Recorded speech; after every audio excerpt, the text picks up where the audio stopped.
bermimpi bahwa ia harus menyembelih putranya Ismail. Mimpinya seorang nabi itu merupakan salah satu cara turunnya wahyu Allah Subhanahu wa Ta'ala. Ibrahim berkata, "Hai anakku, sesungguhnya aku melihatmu dari mimpi bahwa aku menyembelihmu. Pikirkanlah apa pendapatmu." Lalu Ismail menjawab, "Wahai ayahku, kerjakanlah apa yang diperintahkan kepada Tuhanmu. Insya Allah engkau akan mendapatiku termasuk orang-orang yang sabar." Nah, dengan tekad keimanan yang luar biasa, Nabi Ismail itu ikhlas melakukan apa yang telah Allah Subhanahu wa Ta'ala memerintahkan kepada Nabi Ibrahim. Lalu Nabi Ibrahim membaringkan Nabi Ismail alaihi wasallam dan bersiap melakukan penyembelihan Nabi Ibrahim alaihi wasallam.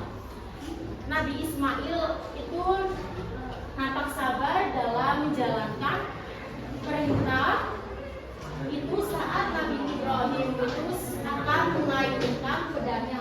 Allah Subhanahu wa Ta'ala menggantikan tubuh Nabi Ismail dengan sembelihan besar, yakni berupa apa? Berupa domba jantan dari surga yang berwarna putih, bermata bagus dan bertanduk. Terus, "Hai Ibrahim, sesungguhnya kamu telah membenarkan mimpi itu. Sesungguhnya demikianlah kami memberi balasan kepada orang-orang yang bertaubat, dan sesungguhnya ini benar-benar satu ujian yang nyata. Kami tebus anak itu dengan seekor sembelihan yang besar." Terdapat pada surat As-Saffat ayat 104. Nah, tadi terdapat pada surat As-Saffat ayat 104. Mau dibaca bersama-sama atau kakak tunjuk?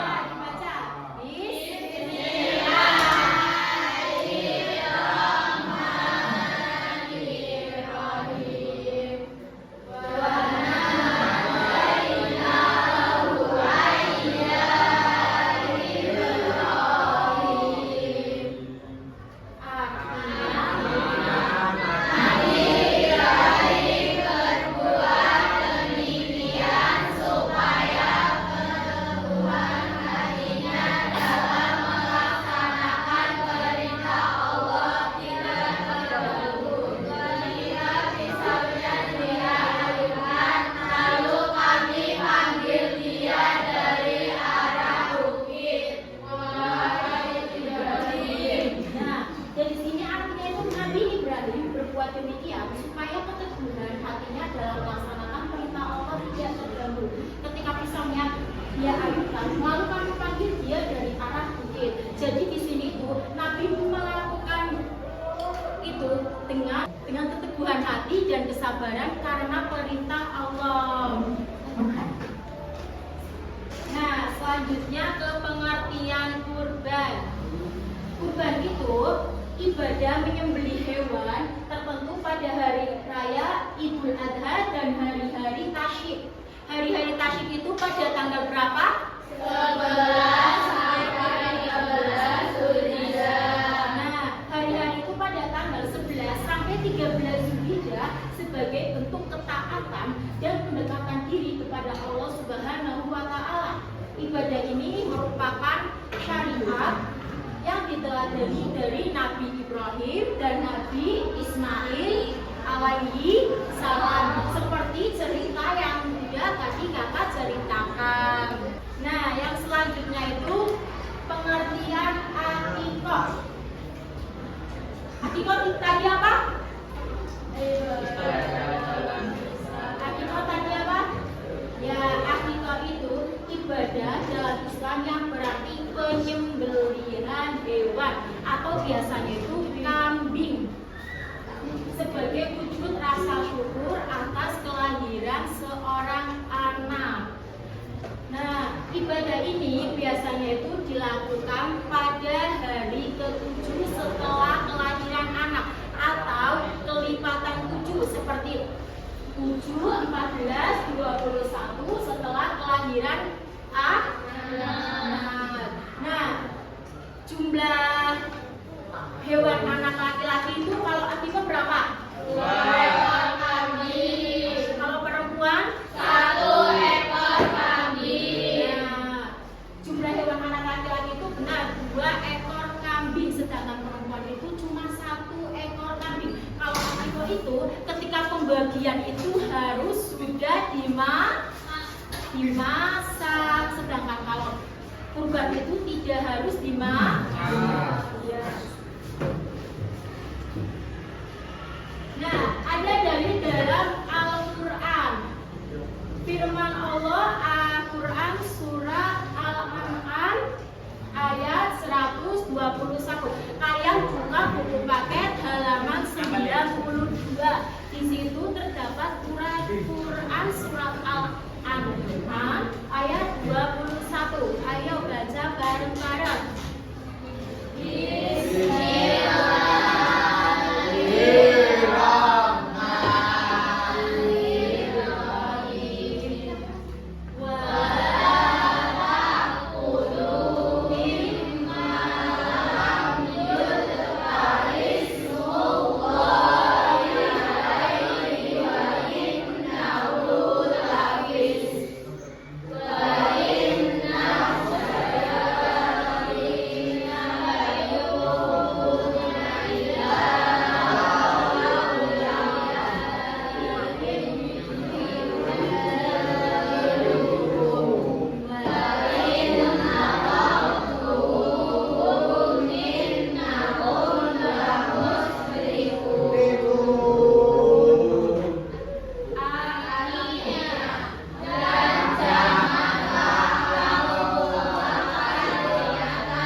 berbuat hal seperti pada ayat Quran surat Al-An'am ayat 121, sebenarnya itu adalah bisikan dari syaitan. Kalau orang yang menuruti bisikan dari syaitan itu termasuk golongan orang-orang yang Nah, di sini ada jenis hewan kurban. Jenis hewan kurban itu apa aja?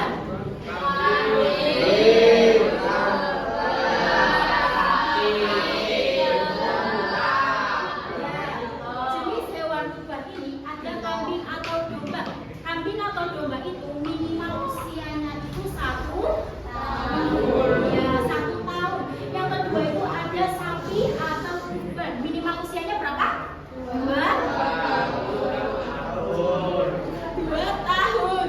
Yang ketiga itu ada unta. Minimal usia unta berapa? 5 tahun. Ya, pintar. Minimal usia unta itu 5 tahun. Terus ada juga tidak sah jika hewan itu, jadi ada hewan yang tidak boleh disembelih. Contohnya itu seperti apa?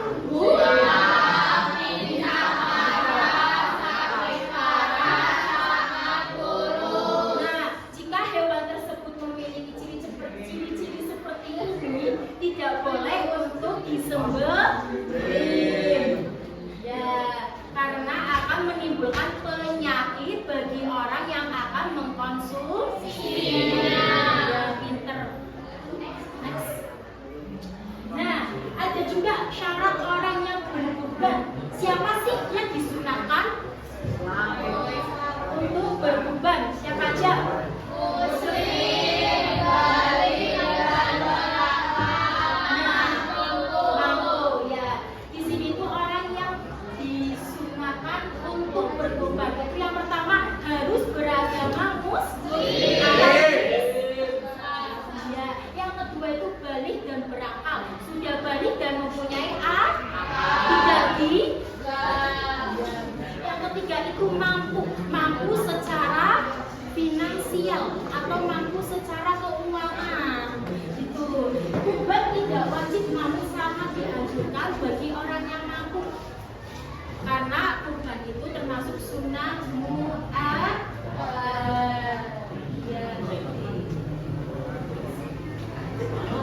Yang terakhir itu ada ketentuan penyembelihan hewan. Hewan juga setelah akan disembelih itu harus memiliki ketentuan, tidak asal sembarangan menyembelih. Yang pertama itu ada orang yang menyembelih. Orang yang menyembelih itu dengan ketentuan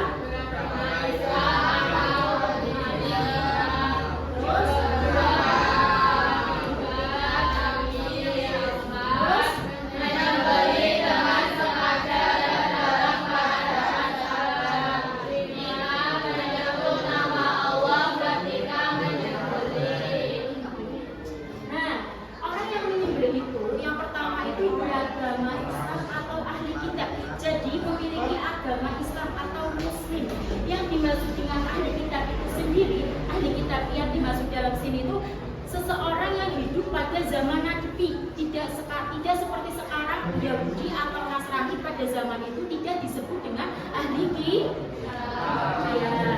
Yang kedua itu berakal. Berakal itu tidak gila. Jadi orang yang akan menyembelih itu tidak gila dan tidak sedang mabuk. Jadi tidak salah ketika akan menyembelih. Ya. Yang ketiga itu ada tamis. Tamis itu seseorang yang mampu membedakan mana yang benar dan mana yang salah. Yang keempat itu menyembelih dengan sengaja dan dalam keadaan sadar. Jadi seseorang yang menyembelih itu harus dengan sadar, tidak boleh mabuk, tidak boleh tidur. Yang kelima itu ada menyebut nama Allah ketika menyembelih. Jadi seseorang yang akan menyembelih itu harus menyebut asma Allah. Yang kedua, hewan yang akan disembelih. Hewan yang akan disembelih itu apa aja? Masih hidup. Yang kedua, jenis hewan yang halal, baik dari segi sehatnya maupun cara memperolehnya. Nah, hewan yang akan disembelih itu dalam keadaan masih hidup. Jadi hewan itu masih hidup, masih sehat. Semisal udah kejet-kejet, semisal udah kejet-kejet, itu boleh tapi disembelihnya secepat mungkin.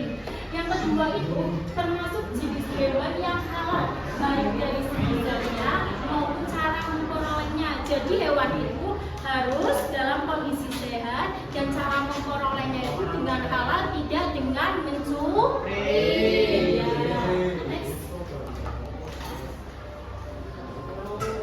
Nah, yang ketiga itu ada alat yang digunakan untuk menyembelih. Yang pertama itu tajam dan dapat melukai sehingga hewan itu cepat mati. Contohnya itu terbuat dari apa aja?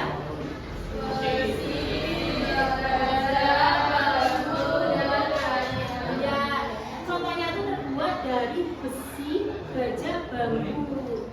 Yang tajam. Yang kedua itu bukan terbuat dari tulang, gigi atau kuku, karena itu tidak dapat melukai. Yang terakhir itu ada proses penyembelihan hewan. Yang pertama itu mengasah alat untuk menyembelih setajam mungkin. Yang kedua itu hewan yang disembelih dihadapkan ke kiblat, digulingkan sebelah kiri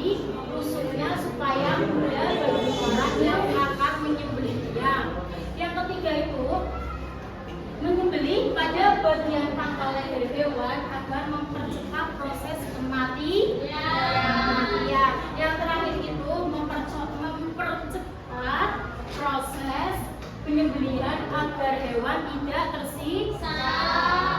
Ya, jadi kalian itu semisal yang cowok-cowok akan menyembelih hewan itu harus secepat mungkin, alatnya harus tajam agar tidak menyiksa hewan tersebut gitu.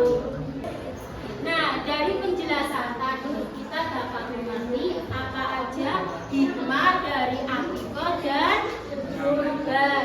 Yang pertama itu ada hikmah dari kurban. Hikmah dari kurban itu kita akan lebih mendekatkan diri kepada Allah. Ya, kita akan menjadi semakin dekat kepada Allah. Yang kedua itu membentuk sikap patuh dan taat pada Allah. Ya, kita akan menjadi lebih patuh dan taat kepada perintah Allah. Yang ketiga itu melatih diri bersikap dermawan, melatih diri kita untuk menjadi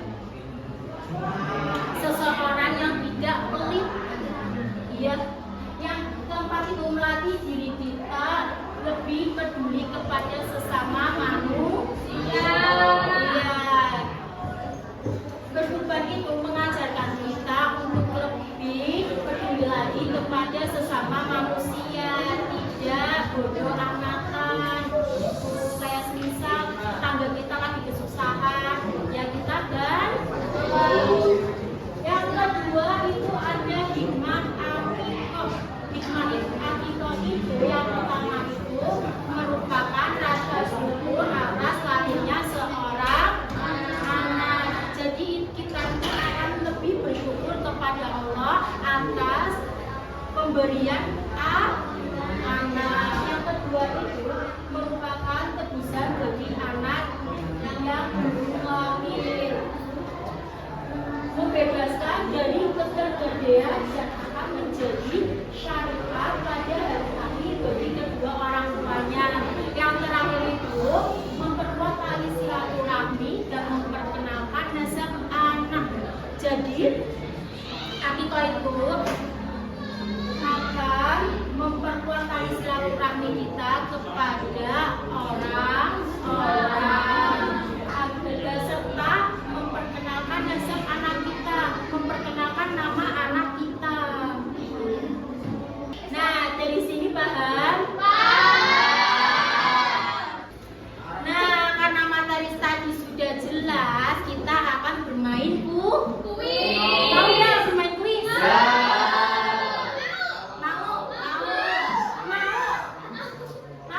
Cara bermainnya gini, nanti kalian nyanyi lagu Balonku ada 5 don. Ya, kalau don kalian harus pilih salah satu kuis lalu menjawab kuis tersebut atau pertanyaan tersebut. Gampang. Nah, mulai dari mana?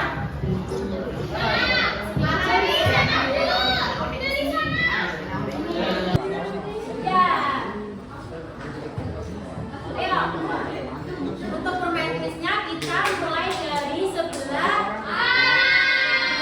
Ayo nyanyi, cepat. Ayo.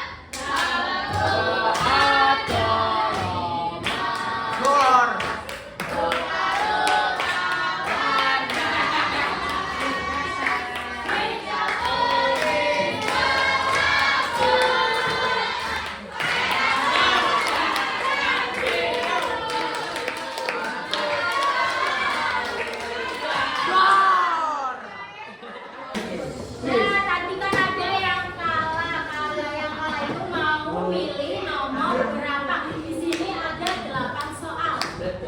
Bu, nomor berapa, Bu? Nomor berapa? Ayo. Boleh kan nomor berapa? Nomor 1, buka bacanya. Nomor 1. Soalnya hewan yang tidak sah dijadikan kurban adalah apa? Apa, Mas? Apa? Ayam, Mbak Zahra. Ayam. Yeay.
Sana.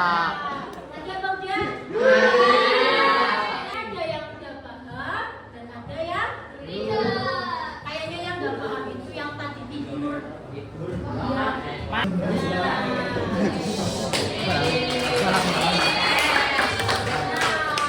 Penjelasan kali ini sudah selesai. Kakak minta kepada kalian buat membentuk kelompok. Mau tak pilihin apa milih sendiri? Pilihin.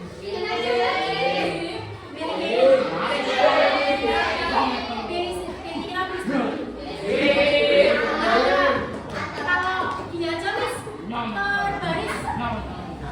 berbaris, membuat kelompok aja. Ini kelompok 1, ini kelompok 2, ini kelompok 3, ini kelompok 4. Tugasnya nanti kalian